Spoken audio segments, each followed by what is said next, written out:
because this is the time to eat. Hallelujah. This is the time to nourish our soul. This is the time to hear again the voice of God. Hallelujah. Today is the day of rejoicing. Today is the day of power. Today is the day of everything. Every day is very important. Every day the people can die. Every day the people can become rich. They can receive the breakthrough every day.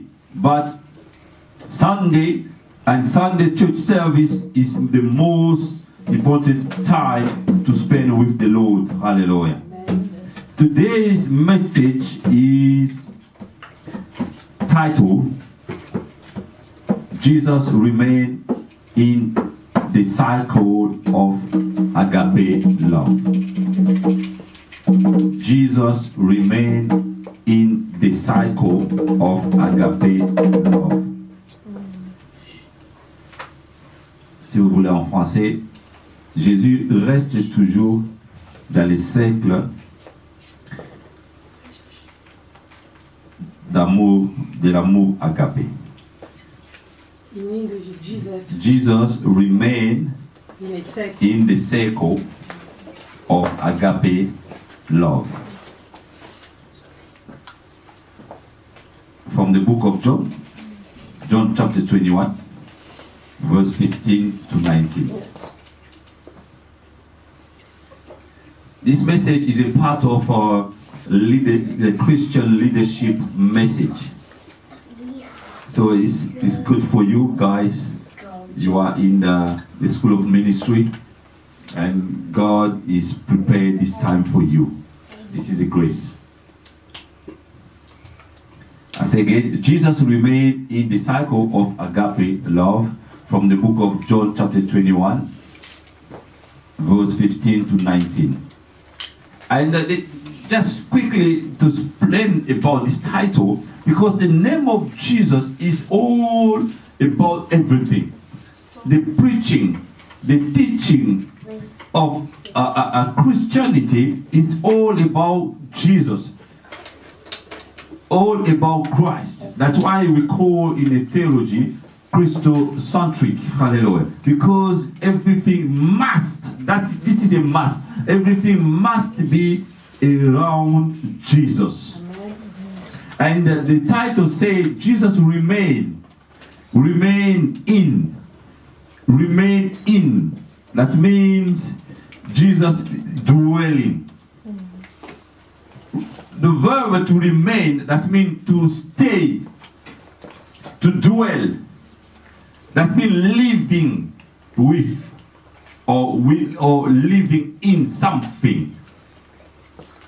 For example, if you have somebody in your house, or for example, the children or one of your child, despite his age, he remain with you in your house.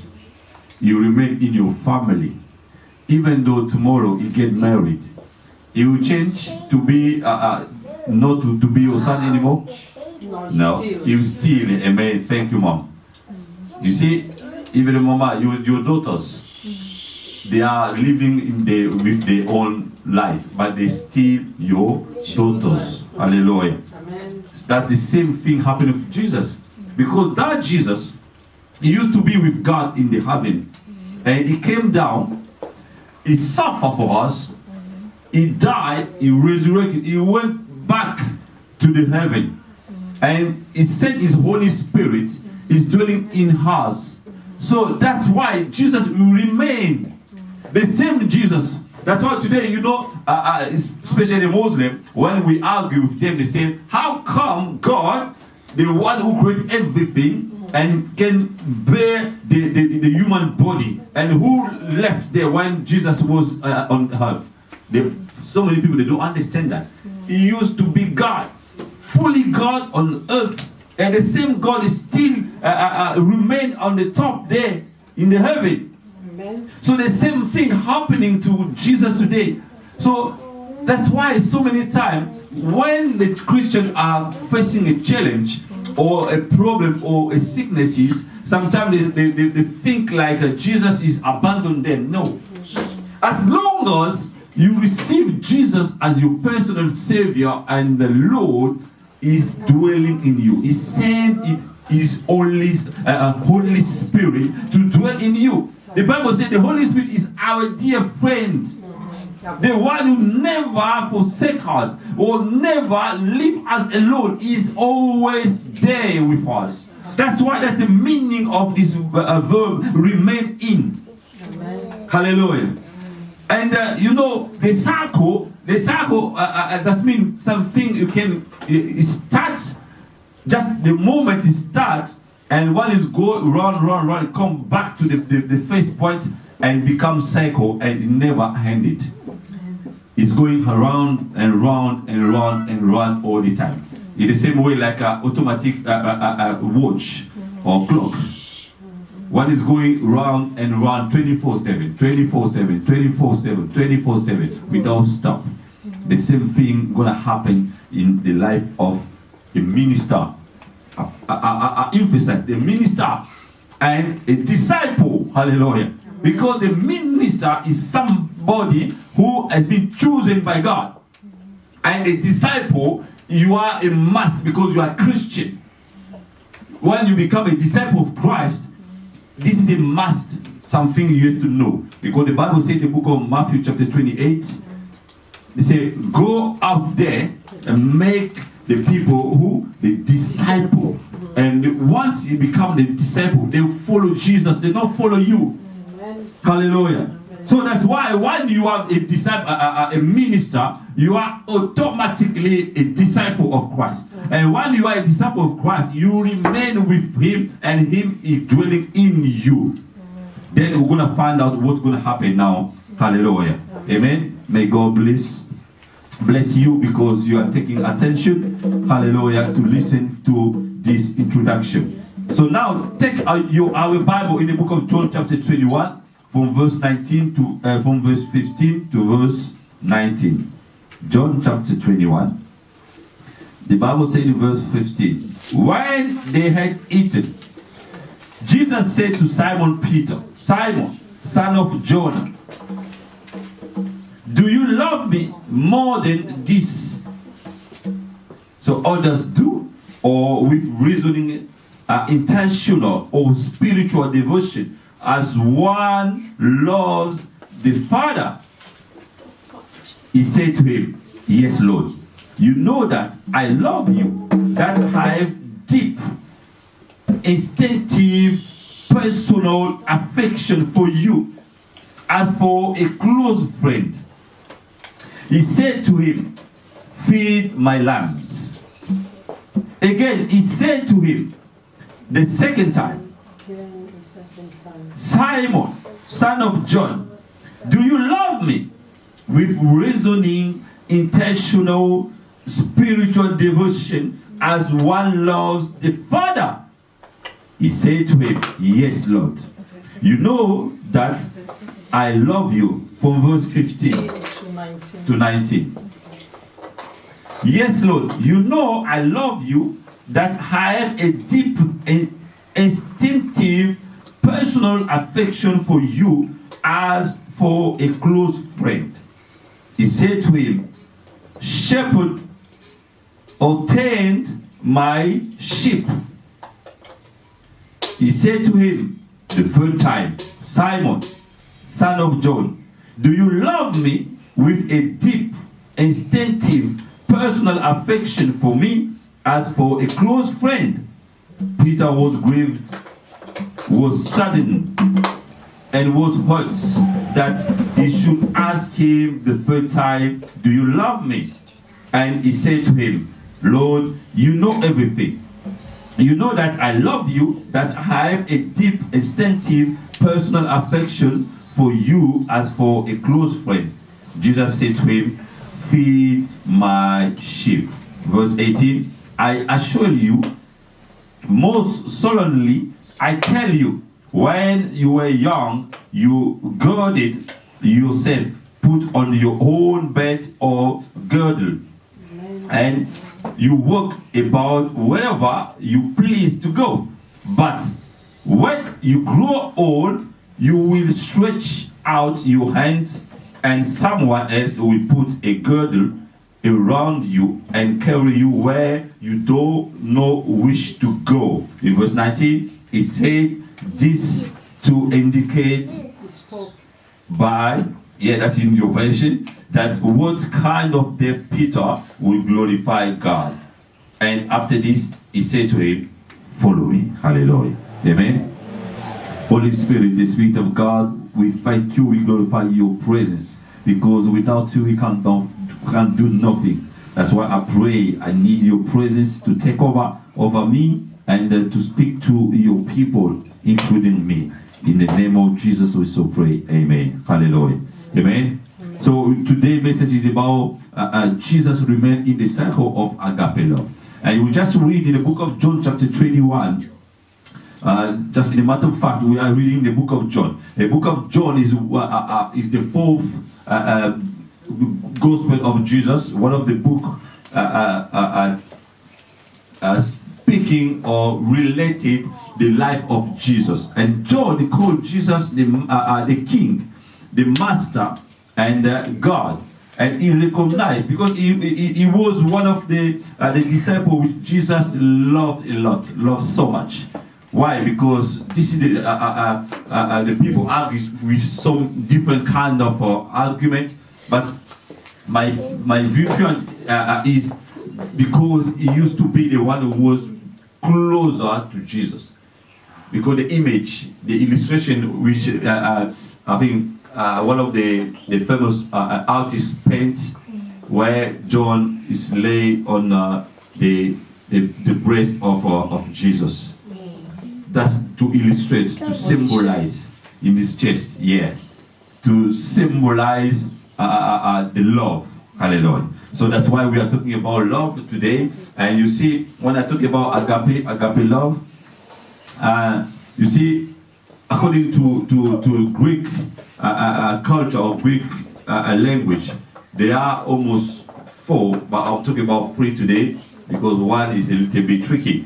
But the 3 kinds or types of love are agape love, philo love, and eros love from Greek. And agape love, what we are talking about today, that means unconditional love, without condition. You love somebody. For example, you love somebody, your neighbor. One. Every minister has a particular thing from God. In your ministry, you have a grace.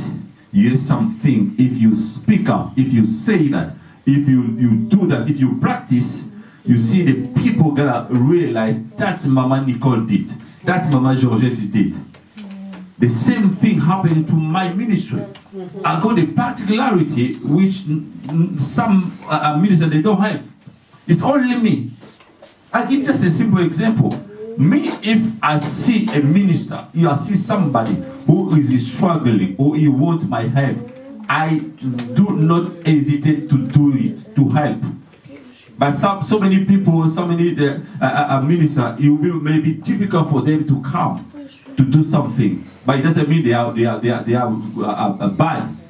It's not their ministry. But you see, if it comes in the time for them to pray for somebody, they are ready, they are prompt to do it. So that's the difference. You must know your ministry. You must focus on your ministry. When I say about in your ministry, there is a gift and talent. In your ministry, there is God give you the particularity in your ministry. And you know, in the book of the first book of Corinthians, chapter 12, there are 9 different kind of gifts. The Holy Spirit gift. So one of them is you, 1 or 2 or 3. God will give you for some people they got the gift of faith. They believe when they do something, God is gonna do it. Yes. Even not today, tomorrow, God is gonna do it. And when they do so, you see God is gonna manifest it. Hallelujah. Some people, some minister, they got the gift of a miracle. When they pray, when they appear somewhere, the miracle will follow him. Jesus Christ. Some people, some minister, when they lay hands on the sick, they are healed straight away. Some minister, when they speak a different tongue. They can speak so many languages.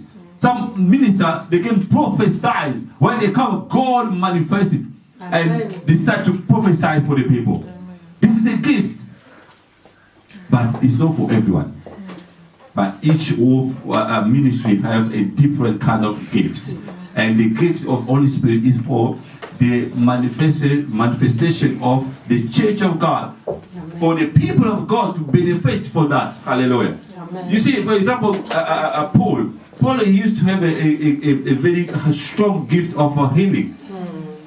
But himself he used to have a burden in his back. But he tried to pray to God. But for other people, he prayed for them. Hallelujah. For other people, he prayed straight away, and then the people getting recover or they get healing. But for himself, for his sicknesses, hallelujah, he could get rid of that. Someone has to do it for him. That's why we know in the work of God we are sharing. Hallelujah. We need the presence of each other. That's why we are calling the body. Amen. Because the hand can't say, oh, I'm a hand, I don't care about the feet. Because the feet say, oh, I'm the strongest one because without me you can't walk. No. You can't say that. Hallelujah. Because the eyes can say, oh, without me you can't see. No. You'll be blind. You can't say that. But they told me the same thing, say, without me you can't eat. You will be starved and you die. No, you can't say that. So that's why this message is about the leadership, it's part of the leadership, to be able to live in the community of Christians. Hallelujah. So each of us, he must be focused on his ministry. Focus, and that circle, just feed the people of God. Preach, evangelize, teach them. And when they become mature, and if there is some problem, you try to correct the problem. Hallelujah. Amen. Because the second book of Timothy, doing that, he knows you will be weak someday. He knows it's not easy. That's why God wants to encourage you. He encouraged the minister, he encouraged the church member. And the matter of fact, he encouraged everyone. Say everyone will be one day weak. Sometimes you could get the idea to give up, to abandon.